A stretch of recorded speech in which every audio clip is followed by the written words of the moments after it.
네, 오늘은 출애굽기 7장 6절, 7절 말씀을 공부하겠습니다. 오늘 본문은 모세와 아론이 하나님께서 명령하신 대로 행하였는데 그때 나이가 얼마였는지 말씀하고 있는 그런 내용입니다. 먼저 6절, 7절을 함께 읽겠습니다. 시작!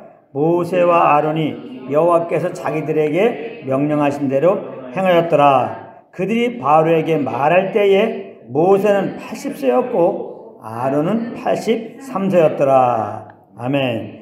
여기 보면 모세가 여호와께서 자기에게 명하신 대로 행하였다고 했습니다.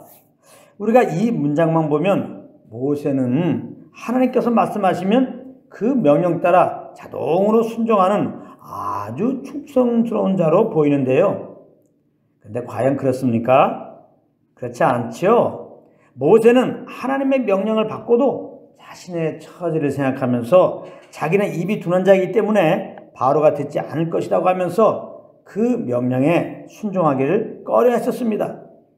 그런데 하나님께서 아론을 대언자가 되게 하실 것이고 애굽에 여러 큰 심판을 내림으로 이스라엘 자손을 인도하여 내실 것이라고 설득을 하자 그제서야 어쩔 수 없이 하나님의 명령대로 행하였던 것입니다. 이렇게 사람은 하나님의 명령 앞에 즉각 순종을 하지 못하는 존재들입니다. 왜 그런 줄 아십니까? 죄성 때문에 그런 것입니다. 이 죄성은 사람이 하나님을 거역하게 하는 원인이 되는 것입니다. 이 죄성은 아담이 범죄함으로 이 세상에 들어온 것인데요. 로마서 5장 12절입니다. 그러므로 한 사람으로 말미암아 죄가, 죄성을 말하는 거예요. 세상에 들어오고 죄로 말미암아 사망이 들어왔나니 이와 같이 모든 사람이 죄를 지었으므로 사망이 모든 사람에게 이르렀느니라. 이렇게 증거하고 있습니다. 그러므로 이 죄는 처음부터 사람에게 있었던 것은 아니었습니다. 본래 하나님께 처음 아담을 만드실 때는 물론 죄가 없었습니다. 그런데 연약하여서 마귀의 유혹을 받고 하나님께서 금하신 선악을 알게 하는 나무의 실과를 따먹으로 인하여 죄가 인간의 본성에 스며들게 되었던 것입니다. 그러므로 그 후 아담의 활에서 난 모든 사람은 죄성을 가지고 태어나서 하나님의 말씀에 상관없이 자기 소견에 옳은 대로 지금 살아가고 있는 것입니다. 죄성으로 인하여 범죄하며 살아가고 있다 이 말씀입니다. 그리고 그 끝은 한 번 죽고 하나님께 지은 죄에 대하여 심판을 받고 영원한 불족에 떨어지고 마는 것입니다. 이거 잘 알아야 돼요. 그런데 놀라운 사실은 이렇게 아담 안에서 다 죽은 인생들이 새 삶을 살게 되는 길이 열렸다는 것입니다. 그것은 마지막 아담으로 오신 그리스도께서 우리의 죄를 대신 짊어지시고 십자가에서 대속제물로 죽으셨다는 것입니다. 하나님의 아들이신 그리스도는 동정녀 마리아에게서 성령으로 잉태되어서 육신의 몸을 입고 이 땅에 오신 분이십니다. 이분은 이 세상에 살면서 완전한 삶을 사셨어요. 결코 죄를 범치 않으셨다 이 말이에요. 사도행전 3장 14절에서는 그리스도를 거룩하고 의로운 이 이렇게 말씀하셨어요. 그리고 고린도후서 5장 21절에서는 죄를 알지도 못하시니 죄를 한 번도 짓지 않았다 이 말이에요. 죄를 알지도 못하시니라고 말씀하셔서 그리스도야말로 대속제물 되기에 점도 흠도 없는 유일하고 완전한 어린 양이셨던 것입니다. 그래서 이제 첫사람 아담이 범죄함으로 모든 사람이 죽게 되었지만 십자가에서 죽기까지 순종하신 이 그리스도로 말미암아 모든 사람이 새 삶을 얻게 된 것입니다. 고린도전서 15장 22절입니다. 아담 안에서 모든 사람이 죽음같이 그리스도 안에서 모든 사람이 삶을 얻으리라. 이렇게 말씀하고 있습니다. 어디에서? 그리스도 안에서. 그리스도 안에 들어오면 새 삶을 살게 되는 거예요. 어떻게 그리스도 안에 들어갑니까? 믿음으로. 그리스도를 구주로 믿으면 그리스도 안에 들어가서 그때의 생명으로 거듭나서 새 삶을 살게 되는 겁니다. 그러므로 아직까지 믿지 않으신 분들은 지금까지 내가 내 삶의 주인 되어 살았던 것을 하나님께 잘못했습니다. 회개하시고 십자가에서 우리 죄를 위해 죽으시고 3일 만에 부활하신 예수님을 그 마음에 꼭 주인으로 영접하시기를 바랍니다. 그래야 죄사함 받고 영생을 얻게 되기 때문입니다. 사도행전 4장 12절에 보면은 다른 이로서는 구원을 받을 수 없나니 천하 사람 중에 구원을 받을 만한 다른 이름을 우리에게 주신 일이 없음이라 하였더라. 하나님께서 우리에게 주신 구원의 이름은 오직 하나, 예수 그 이름입니다. 그러므로 예수 이름 외에 구원이라고 말한다면 그것은 잘못된 것입니다. 또 예수님도 구원자지만 이러이러한 자도 구원자다. 이것도 잘못된 것입니다. 이런 것에 현혹되면 안 되는 거예요. 오직 예수 그리스도만이 우리의 유일한 구원자이십니다. 우리를 죄에서 유일하게 구원하신 분이에요. 그러므로 믿지 않으신 분들은 꼭 주 예수님을 믿으셔야 돼요. 그런데 하나님의 은혜로 우리 모두는 주 예수님을 믿었습니다. 그래서 우리는 죄사함 받았고 영생을 얻었습니다. 할렐루야. 이게 할렐루야가 터져나가야 되는데 내가 꼭 할렐루야 크게 외치시기 바랍니다. 할렐루야. 그래갖고 그렇게 여러분들에게 크게 요구를 안 해도 여러분들 이 말 들으면 아멘 할렐루야 해야 되는데요. 제가 다시 한번 얘기하겠습니다. 하나님의 은혜로 우리 모두는 주 예수를 믿었습니다. 그래서 우리는 죄사함 받았고 영생을 얻었습니다.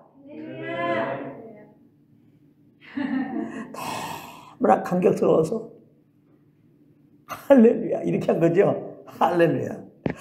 요한복음 5장 24절입니다. 내가 진실로 진실로 너에게 이르노니 진실로 진실로 truly 강조하는 거 아니겠어요? 강조법 있잖아요. 강조법. 반복하면 강조하는 거잖아요. 누가 강조했어요? 예수님이. 예수님이 지금 진실로 정말 중요한 말씀이다. 정말 중요한 진리다. 이거는 꼭 알아야 된다. 뭘? 내 말을 듣고 또 나 보내신 이를 믿는 자는 영생을 얻었고. 근데 아직까지도 예수 믿으면 영생을 얻다는 사실을 모르는 사람들이 있어요. 예수 믿은 다음에도 똑바로 사는 걸 보면서 하나님 영생을 주신다. 그러므로 예수 믿고 난 다음에도 똑바로 못 살면 지옥 간다. 이렇게 생각하는 분들이 있단 말이에요. 물론 예수 믿은 다음에 이제 영생 주셨으니까 마음대로 살아야 된다. 그 말이 절대 아니죠. 예수 믿은 다음에 영생을 주셨으니까 그 영생으로 살아야 되죠. 근데 연약해서 우리가 좀 잘못할 수 있죠. 그 연약하게 잘못했다고 그것 때문에 구원이 취소되고 지옥 갈 일은 전혀 없다는 거예요. 예수의 피는 우리의 모든 죄를 깨끗하게 한 거란 말이에요. 다시는 우리의 죄에 대해서 하나님이 기억하지 못할 정도로. 할렐루야. 우리는 예수의 피로 죄가 다 사함받고 예수의 생명으로 겁나 하나님의 자녀가 된 거예요. 죄인 되었을 때도 그 아들 우리를 구원하셨는데 하나님의 자녀로서 그것도 연약해서 잘못했다고 그거를 하나님이 못 참으시고 도저히 안 되겠다 그래서 이제 너의 본성을 알았다 그러면서 이제 내가 너를 구하는 게 잘못하고 내 자녀 삼는 게 잘못이지. 아니야. 이제 너 지옥 가라. 하고서 구원 취소하고 하나님 자녀에게 취소하고 지옥 보내겠습니까? 그게 사랑이십니까? 그게 영원한 사랑이시냐고. 변함없는 사랑이십니까? 아닙니다. 만약에 우리가 구원받은 다음에 또 잘못해서 지옥 간다면 예수님의 십자가는 한 능력이 없는 거예요. 우리 앞에. 그렇잖아요. 우리 예수 믿고 구원받은 다음에도 구원을 유지하고 천국 가기 위해서 나의 의가 필요하기 때문에 예수의 십자가는 상관없어. 구원에 지금 찬양할 수도 없어. 그냥 구원을 유지하기 위해서 열심히 살아야 되는 거 아니에요. 그걸 보고 종교라고 하는 거예요. 그러면 우리가 열심히 살아면 하나님 눈에 들게 살 수 있냔 말이에요. 구원받은 다음에는 그러면 하나님 눈에 살도록 살아? 연약한 육신이 있고 죄가 있는 육신이 있는데 마음은 원하지만 또 잘못되지. 그러니까 예수 믿는 다음에 조금 잘못하면 구원이 취소되고 지옥 갈 수 있다 그러면 다 지옥 간다니까. 믿는 자는 영생을 얻었고. 그래서 말씀을 정말 꼭 붙잡아야 돼요. 그래야 자유예요. 믿는 자는 영생을 얻었어. 이미 얻었어. 영생을 얻었고. 믿은 다음에 구원에 이르는 과정이 있는 게 아니에요. 영생을 얻을 과정이 있는 게 아니라고. 믿으면 영생을 얻었고 그냥 즉각 구원이야. 심판에 이르지 않으니 아주 심판에 이르지 않는다는 거야. 예수 믿지 않고 죽으면 하나님의 심판 앞에 서요. 백보자 심판 앞에. 그래서 지은 죄들에 대해 이제 심판을 받는 거예요. 그래서 그냥 지옥불에 넣으려고요.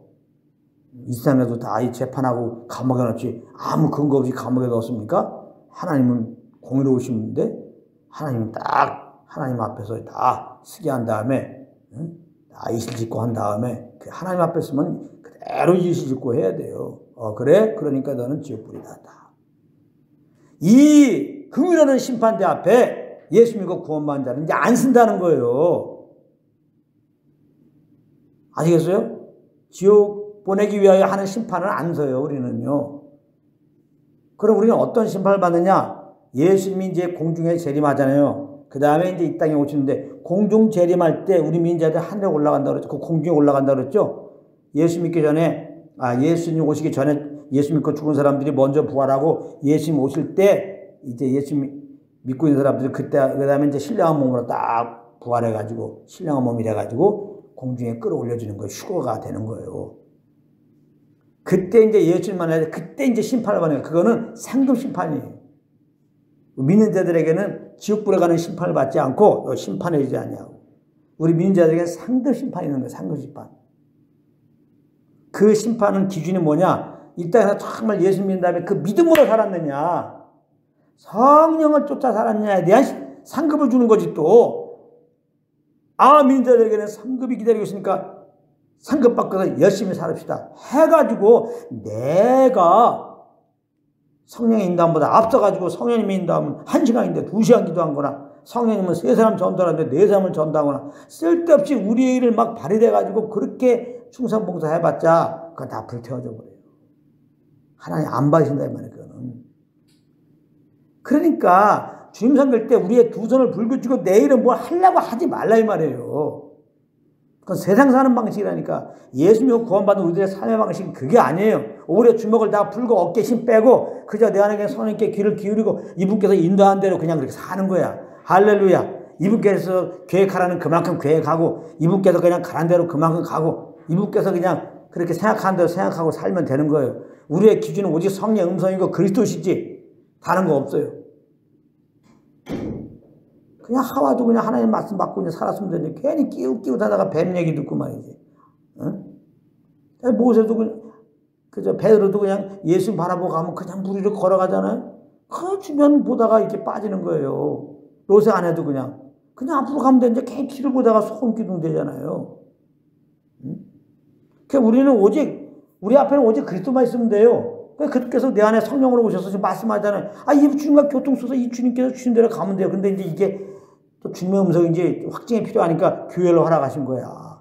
그래서 예수는 모일 때마다 주시는 그 말씀을 딱 붙잡고, 그걸 바운드로 삼아가지고, 그렇게 우리가 생각하고 말하고 행하면 항상 우리 마음이 평강해요. 아주 하나님 나라야, 하나님 나라. 헷갈릴 거 아무것도 없어요. 항상 찬송은 드릴 수밖에 없어요. 그러면 항상 찬송의 제사를 하나님께 드린다는 건 어떤 거예요 도대체? 그것은 항상 우리 안에 말씀하시는 선님께 귀를 기울이는 거예요. 이거 잘 들으세요. 항상 찬미의 제사를 드려야 돼, 구원받았으니까. 그래서 우리가 항상 찬미의 제사를 드리는 거야. 찬양의 제사를 드리는 게 어떻게 사는 거야?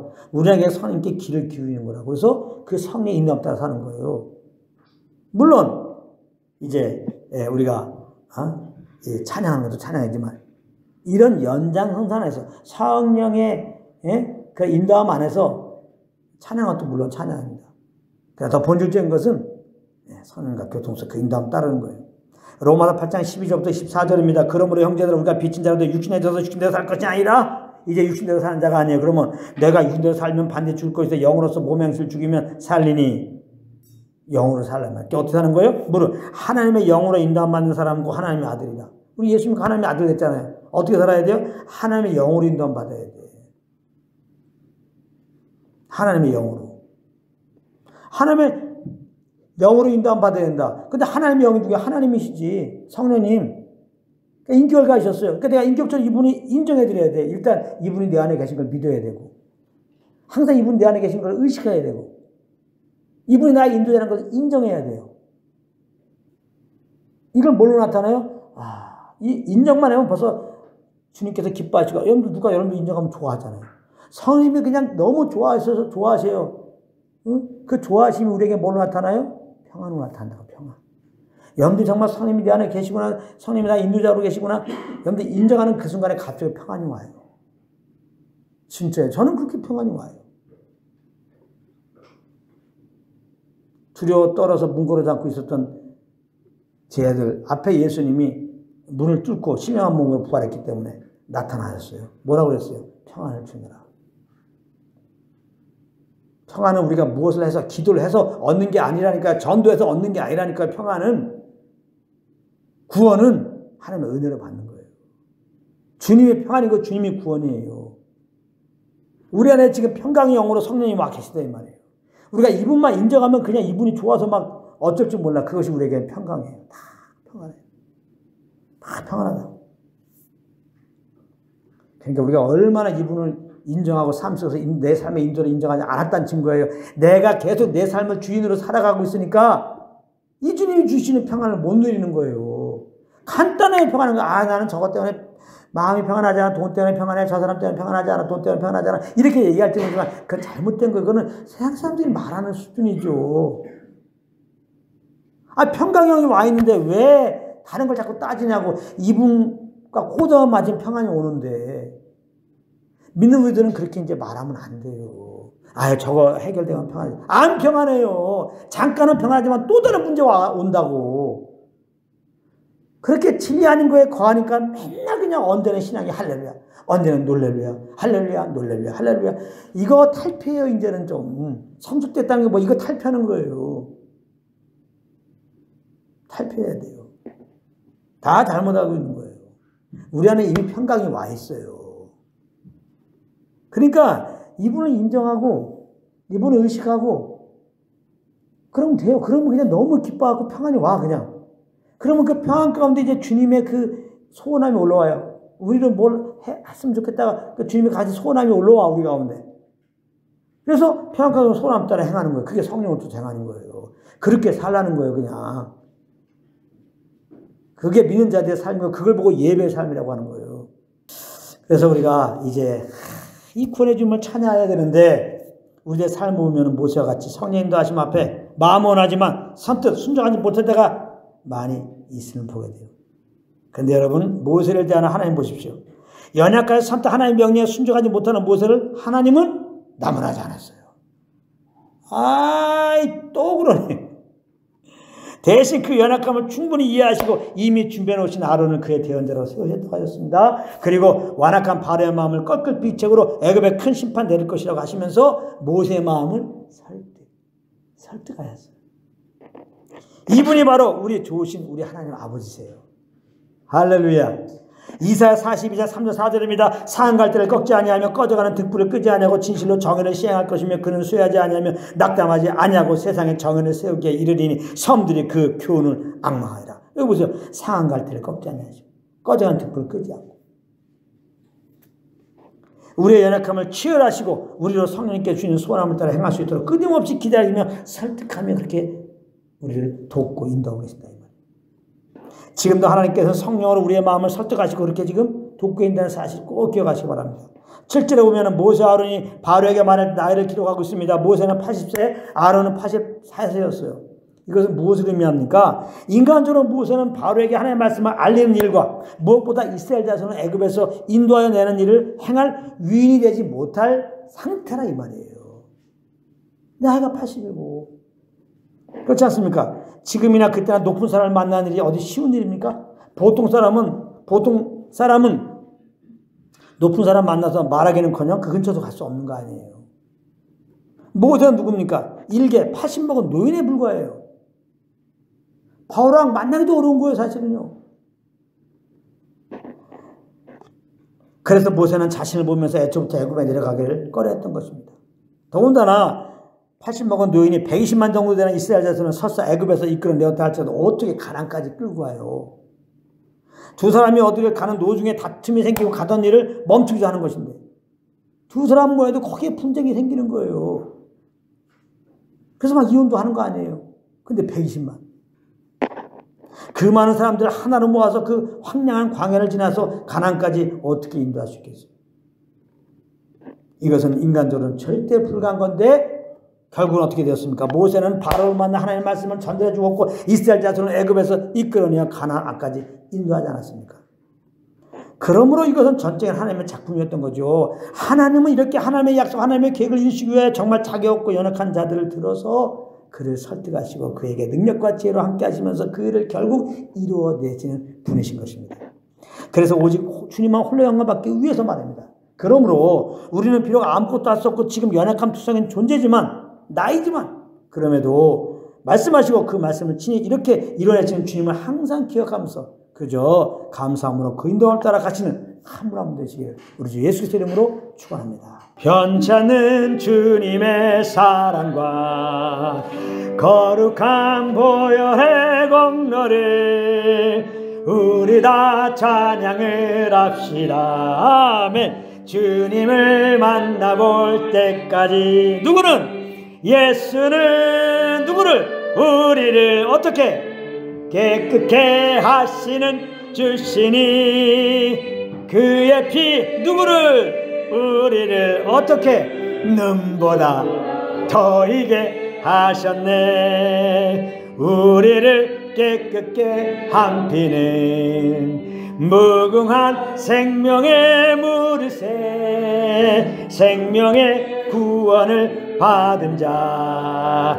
하나님 찬양을 합시다. 아멘. 예수는 우리를 깨끗게 하시는 주시니 그의 피 우리를 눈보다 너희에게 주님의 거룩한 보혈을 주님의 거룩한 날마다 입으로 간증해 날마다 입으로 간증해 담대히 싸우며 나아가세. 천국에 들어갈 때까지 천국에 들어갈 때까지 아멘. 예수는 우리를 깨끗게 하시는 주시니 그의 피 우리를 눈보다 너희에게 그러므로 십자가